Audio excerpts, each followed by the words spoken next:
Terpantas, terkini dan sahih. Bila-bila masa, di mana jua. Berita di jari. Subscribe YouTube Buletin TV3. Buletin Pagi 5 Mei bersama saya Marsla Hassan. Antara paparan hari ini. Bayi Palestin dan ibu hamil antara yang terkorban dalam serangan udara di Gaza.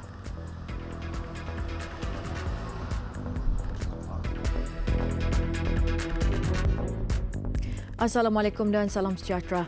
Buletin pagi kami memulakan dengan perkembangan di Semenanjung Gaza. Seorang bayi Palestin terbunuh akibat serangan Israel semalam 2 hari menjelang Ramadan. Sabah Ara yang berusia setahun 2 bulan terbunuh sementara ibunya yang sedang hamil cedera teruk selepas rumah mereka turut menjadi sasaran serangan terbabit. Bagaimanapun, wanita berusia 37 tahun itu disahkan meninggal dunia di hospital sementara seorang lagi kanak-kanak turut mengalami kecederaan parah. Sebelum itu, pejuang Hamas melancarkan serangan roket bertalu-talu sebagai serangan balas tindakan ketenteraan Israel yang mengorbankan 4 orang dalam 2 insiden yang berlainan. Tentera Israel mendakwa lebih 200 peluru berpandu telah dilancarkan dari kubu Palestin. Bagaimanapun, tiada kematian membabitkan tentera rejim dilaporkan. Serangan berkenaan terkena sebuah rumah berdekatan sempadan Semenanjung Gaza dan sebuah kawasan lapang. Sebelumnya, Israel melancarkan serangan udara menyasarkan pangkalan Hamas bagi membalas dendam kejadian tembakan di sempadan yang menyebabkan 2 askarnya cedera. Menurut Kementerian Kesihatan Gaza, 2 daripada mangsa ditembak mati sementara 51 yang lain cedera ketika pertempuran di sepanjang sempadan. Manakala 2 lagi pejuang Hamas terkorban dalam serangan udara.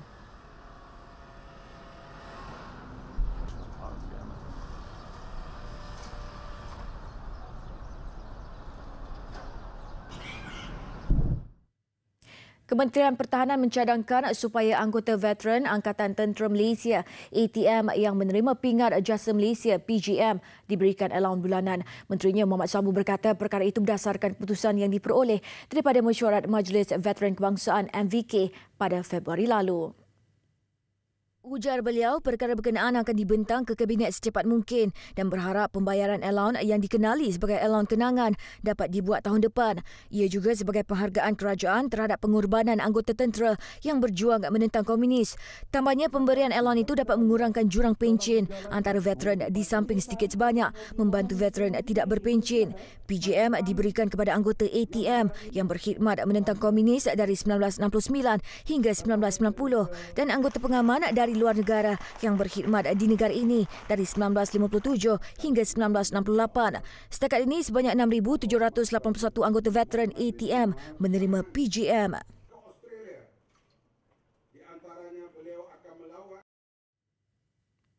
Negara memerlukan lebih banyak pangkalan data yang memfokuskan kepada isu khusus berkaitan keselamatan wanita agar masalah dapat didengari dan ditangani. Timbalan Perdana Menteri Datuk Seri Dr. Wan Azizah Wan Ismail berkata pangkalan data itu boleh disediakan menerusi penyertaan pengkaji penubuhan sekretariat yang mampu menyelaras jaringan dan penyertaan masyarakat bagi meningkatkan kesedaran berhubung kepentingan isu berkenaan. I hope there will be some tangible outcomes from this conference, such as the formation of a secretariat, as you said, to coordinate networking and participation from the civil societies and individuals in order to enhance the awareness of the importance of issues of security for women. I also hope there will be more efforts on indigenous research and dissemination of research findings on women's security. Datuk Seri Dr. Wan Azizah berucap ketika merasmikan persidangan antarabangsa keselamatan wanita dan cabaran global di Bangi, Selangor semalam. Beliau yang juga Menteri Pembangunan Wanita, Keluarga dan Masyarakat berkata matlamat kerajaan sangat jelas untuk memastikan keamanan dan keselamatan wanita serta kesaksamaan jantina dalam semua bidang terutama pendidikan dan kerjaya. Tambahnya, di peringkat global, pengkaji golongan wanita kurang mendapat tempat, namun ia berbeza di Malaysia apabila hampir separuh pengkaji adalah golongan berkenaan.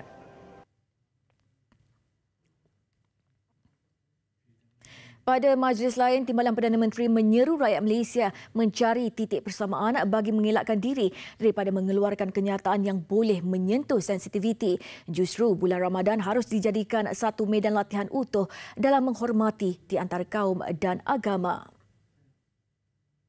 mengambil Ramadan ini bukan saja melatih menjaga kemurnian ibadah secara individu, sebaliknya sentiasa dan berlapang dada menghadapi situasi-situasi mengeruhkan atau tegang berhadapan karena masyarakat.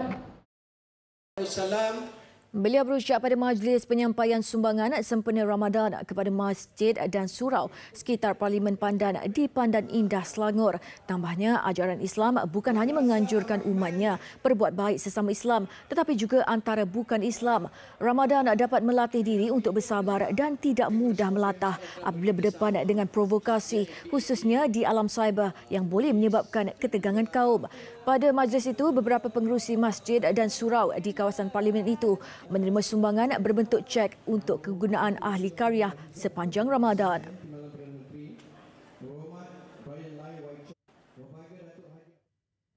Ahli Parlimen Gombak Datuk Seri Muhammad Azmin Ali mahu kerja-kerja membaik pulih Blok F Pangsapuri Taman Keramat Permai dapat dipercepatkan sebelum sambutan Hari Raya Aidilfitri. Beliau yang juga Menteri Hal Ehwal Ekonomi menegaskan pihak yang terlibat haruslah menjamin keselamatan penduduk di samping memastikan kualiti kerja pembaikan tidak akan terjejas. Katanya lagi pihak Perbadanan Kemajuan Negeri Selangor PKNS memberi jaminan keselamatan penduduk dan kerja-kerja pembaikan akan dijalankan dengan baik. Sejak 26 April lalu, penghuni Blok F Pangsapuri Taman Keramat Permai diarah berpindah. Ekoran bangunan itu retak dan tidak selamat diduduki. Kini penghuninya sudah dibenarkan pulang ke rumah masing-masing setelah struktur bangunan mereka disahkan selamat menerusi hasil kajian dan siasatan yang dijalankan pihak berwajib sehingga 2 Mei lalu. Penghuni juga dikatakan bersetuju dengan cadangan sekiranya kerajaan mahu melaksanakan pembangunan semula bangunan berkenaan setelah mengambil kira usia strukturnya yang menjangkau kira-kira 30 tahun.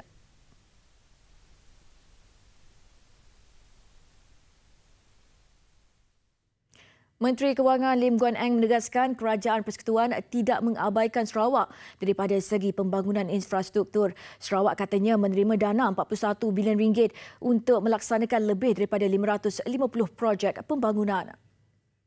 Dalam satu kenyataan semalam, Guan Eng menjelaskan peruntukan pembangunan di Sarawak untuk tahun ini sahaja sebanyak RM4.3 bilion, iaitu peruntukan kedua terbesar selepas Sabah.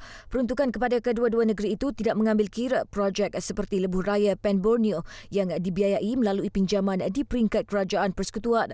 Beliau turut membidas dakwaan Ahli Parlimen Batang Sadong, Datuk Seri Nancy Shukri, bahawa Kerajaan Persekutuan mengabaikan Sarawak daripada segi pembangunan infrastruktur.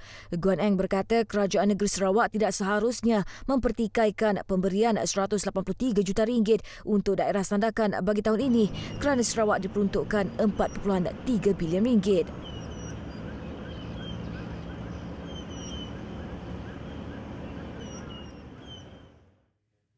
Rakyat Malaysia perlu berganding bahu untuk meningkatkan produktiviti dalam setiap perkara yang dilakukan kerana ia memberikan sumbangan dalam pertumbuhan ekonomi negara. Menteri Perdagangan Antarabangsa dan Industri, Datuk Darryl Laking berkata perkara itu penting kerana pemimpin perniagaan dan pakar ekonomi berpendapat produktiviti adalah antara ramuan utama dalam kemajuan ekonomi sesebuah negara.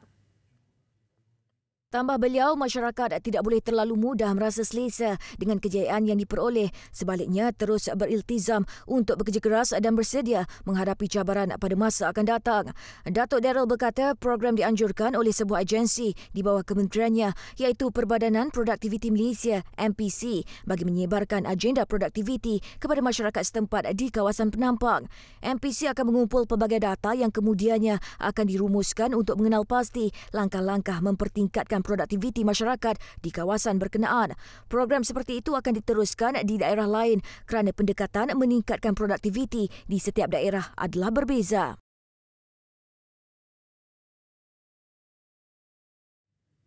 Tidak kisah digelar Mr. 3 Meters. Itu reaksi Menteri Kesihatan Datuk Seri Dr. Zulkifli Ahmad berhubung penguatkuasaan larangan merokok di premis makanan. Apa yang penting, kata beliau, hasratnya dan Kementerian Kesihatan untuk melindungi keselamatan rakyat yang terancam kerana asap rokok. Datuk Seri Zulkifli berkata lanjutan tempoh penguatkuasaan pendidikan bagi larangan merokok di premis makanan juga bukan tindakan U-turn. Sebaliknya, ia bagi memberi masa yang cukup kepada perokok kerana mereka juga mempunyai hak. Dia menekankan kita lakukan semua ini bukan dalam semangat benci, bukan semangat marah, tapi sebaliknya dalam penuh keinsafan untuk kita sama-sama membudayakan satu cara hidup yang sangat sopan, sangat maju, sangat bertamadun. Kalaupun kita belum boleh merokok, tetapi harapnya dapat dipatuhi larangan itu. Dan kepada mereka yang mau menyatakan tentang hak mereka, to speak out. Saya nyatakan betapa pentingnya untuk kita lakukan juga, ya, dengan cara yang juga berkesan. Beliau berkata demikian pada sambutan Hari Tanpa Tembakau dan Nafas Baru Bermula Ramadan Peringkat Kebangsaan 2019 di Pantai Bagan Lalang, Sepang. Setakat ini, 25,791 notis amaran dikeluarkan kepada perokok yang merokok di premis makanan, membabitkan 200,887 penguatkuasaan pendidikan telah dibuat seluruh negara. Selain itu, 90,708 premis juga sudah diperiksa setakat ini. Arab Saudi berharap hubungan baik dengan Malaysia yang terjalin selama ini akan terus erat dan memanfaatkan kedua-dua negara. Bekas Atasye Agama Kedutaan Arab Saudi di Malaysia, Sheikh Abdul Rahman Muhammad Al-Harfi berkata, sebagai negara Islam, Arab Saudi dan Malaysia berkongsi banyak persamaan terutama dalam aspek kerajaan dan rakyat. Sheikh Abdul Rahman akan kembali ke Arab Saudi selepas tempoh perkhidmatannya di Malaysia tamat 30 April lalu. Menurutnya, selama 4 tahun di negara ini, beliau menikmati setiap pengalaman indah bekerjasama dengan rakan dari Malaysia. Sheikh Abdul Rahman turut menghadap Yang di-Pertuan Agong Al-Sultan Abdullah Riayatuddin Al-Mustafa Billah Shah di Istana Negara. Mengulas pertemuan selama 30 minit itu, beliau mengakui bersyukur kerana berpeluang menghadap Yang di-Pertuan Agong bagi mempersembahkan salam perpisahan. Perjawatan Muhammad Ashraf Hassan atau ACAP sebagai juru teknologi makmal perubatan di Klinik Kesihatan Daerah Muar masih kekal meskipun selepas dilaporkan hilang sejak 23 Mac lalu. Menurut Timbalan Menteri Kesihatan Dr. Lee Boon Chye, pembayaran gaji juga berjalan seperti biasa biarpun beliau masih belum ditemui. Jelasnya, Jabatan Perkhidmatan Awam JPA perlu meneruskan pembayaran gaji dan hak ACAP 29 tahun sebagai penjawat awam harus dikekalkan sehingga ada keputusan muktamad dibuat terhadap perkara berkenaan. Sebelum ini, operasi mencari dan menyelamat ACAP yang dilaporkan hilang ketika menyertai larian Goping Ultra Trail 2019 bermula 17 April lalu namun ditangguhkan buat sementara waktu. Ini bagi menghadkan pergerakan pencarian orang ramai di kawasan terbabit serta memberi ruang kepada penduduk mengesan mangsa.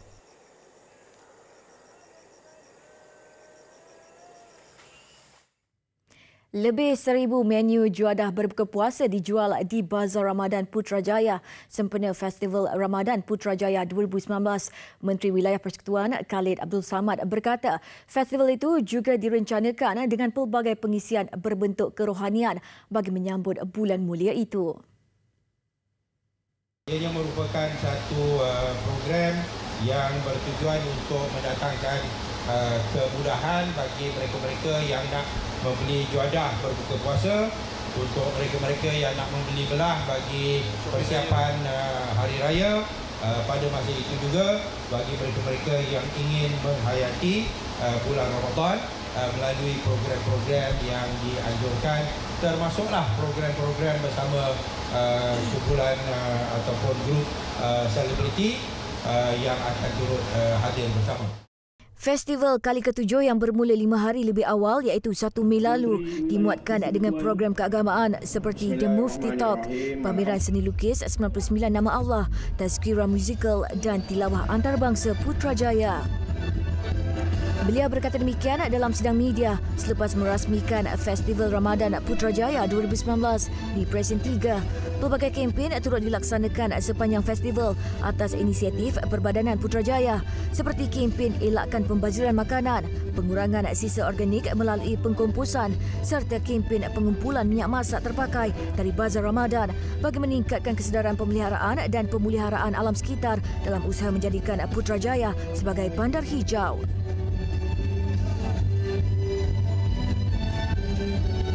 Besar impaknya. Pantas menampilkan prosiding ini secara dalam keuangan maya. Berita di jari. Subscribe YouTube Bulletin TV3.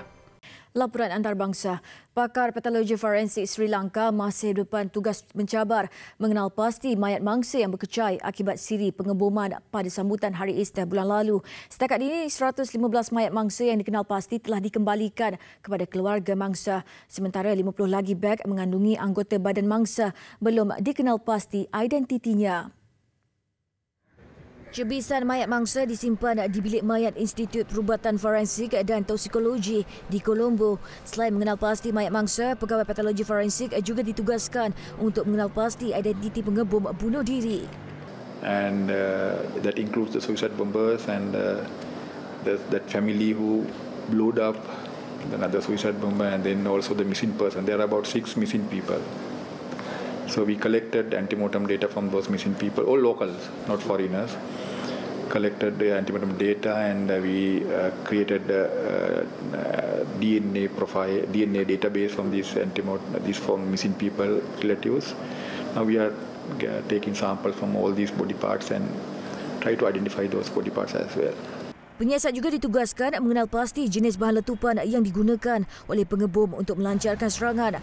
Lebih 250 orang terbunuh dalam serangan keganasan yang menyasarkan gereja dan hotel mewah. Lebih 10 juta penduduk di Korea Utara terkesan dengan krisis makanan susulan bekalan yang semakin terhad. Keadaan ini disebabkan musim tuaian terburuk yang melanda negara itu dalam tempoh sedekad. Hasil penyelidikan mendapati 70% rakyat Korea Utara terpaksa mencatu makanan dengan mengambil hanya 300 gram makanan sehari berbanding 550 gram pada awal tahun ini. Jumlah pengambilan makanan dijangka terus menurun sebelum musim menuai berikutnya yang masih berbaki 6 bulan lagi. Angka itu didedahkan oleh agensi PBB, Pertumbuhan Makanan dan Pertanian FOA dan Program Makanan Dunia WFP. Ia hasil penyelidikan ketika berkunjung ke negara itu bulan lalu dan November tahun lalu. Korea Utara pernah berdepan krisis makanan 1990-an sehingga menyebabkan ratusan ribu penduduk maut akibat kelaparan.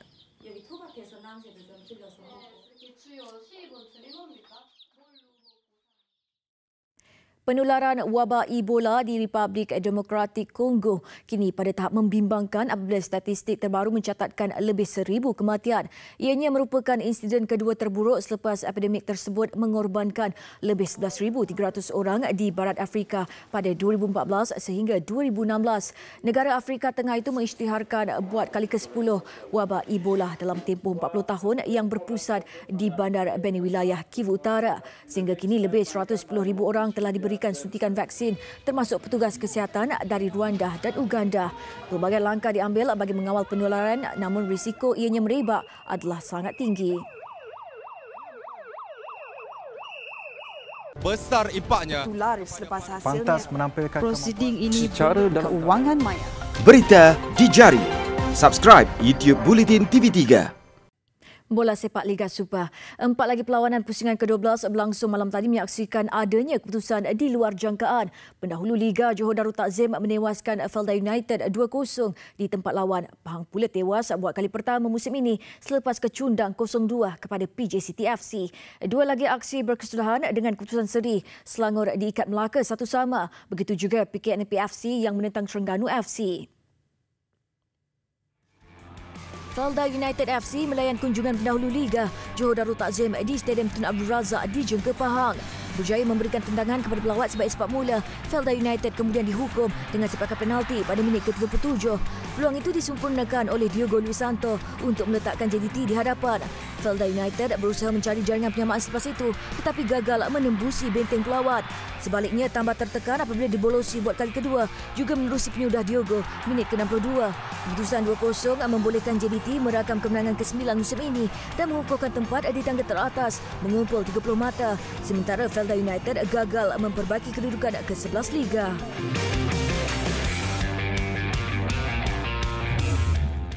Pada aksi Liga Super di Stadium Majlis Bandaraya Petaling Jaya, Pahang menerima kekalahan pertama musim ini selepas ditewaskan PJ City FC 0-2. Ketiadaan pemain import berbisa, Dixon Wakame jelas menjejaskan pasukan Pahang untuk membawa pulang 3 mata. Tuan rumah ceria pada minit ke-30 apabila pemain import Pedro Henrique Corte membuka jaringan berpunca daripada sepakan penjuru. Memasuki separuh masa kedua, pasukan kendalian Abdullah Saleh cuba bangkit mencari gol penyamaan namun gagal. Sergio Filo menambah derita Pahang dengan meledak gol kedua PJ City pada minit ke-61. Kedudukan 2-0 kekal hingga tamat perlawanan bagi membolehkan PJ City melakar kemenangan ketiga musim ini. Sementara Pahang pula keciciran mata untuk terus menyekori Johor Darul Takzim di kedudukan teratas Liga.